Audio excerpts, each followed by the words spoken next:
What is truth? Pontius Pilate's question to Jesus in the Gospel of John, one of the most famous lines in Western literature. But here's the problem. No one was there to hear it. The disciples had fled.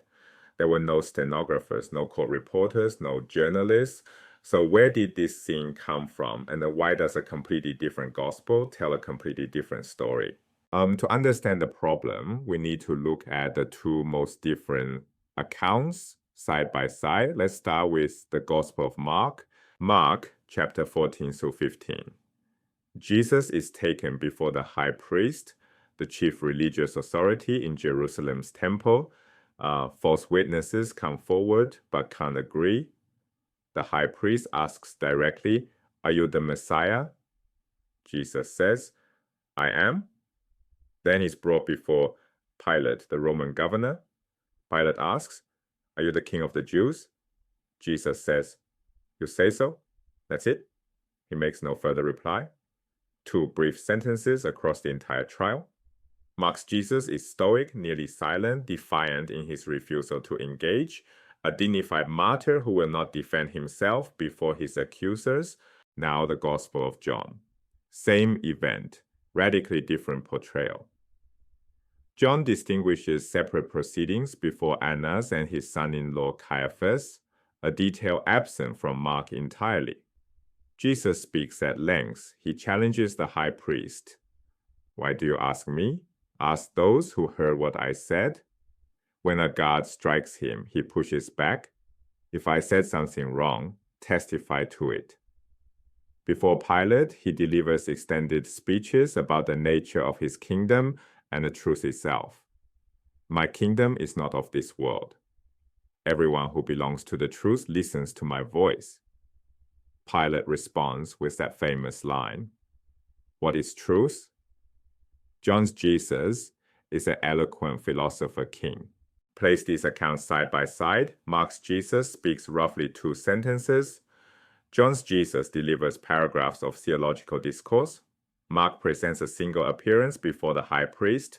John splits it into separate proceedings before Annas and Caiaphas. Before Pilate, Mark gives 3 words and silence. Right? John gives an extended philosophical exchange. These are minor variations. They are fundamentally different characterizations of the same person at the same event. So which version is right? To answer that, we have to ask a more fundamental question. Who could have told this story? All 4 Gospels agree. The disciples fled at Jesus' arrest. Peter followed at a distance and waited in a courtyard, but not inside the proceedings. The disciples were Galilean peasants and fishermen. They would not have been admitted to proceedings before the high priest or the Roman governor's headquarters.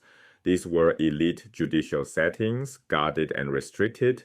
No court transcripts survived from Roman provincial trials. No records of proceedings before the Jewish council from this period exist. No one to whom later Christians had access could have told them what happened inside those rooms.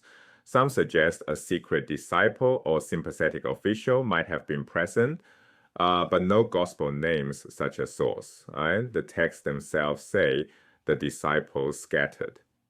Historians work with available evidence, not speculation about unnamed informants.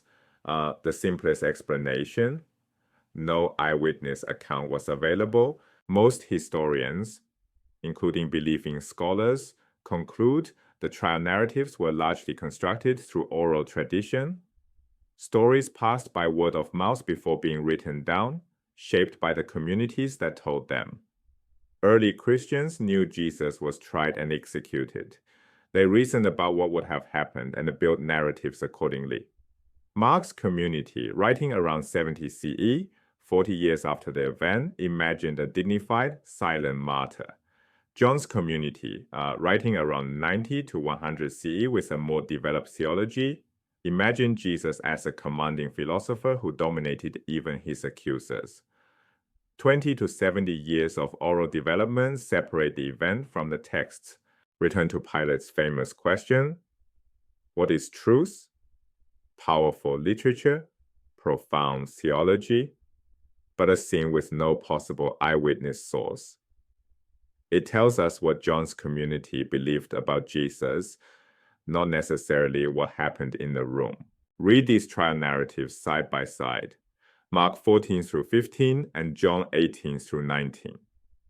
Notice not just what differs, but why each author shaped the story the way they did. What theological point does Mark make with silence? What does John make with eloquence? Understanding the source problem doesn't destroy these texts. It reveals them as windows into the beliefs of the communities that produced them.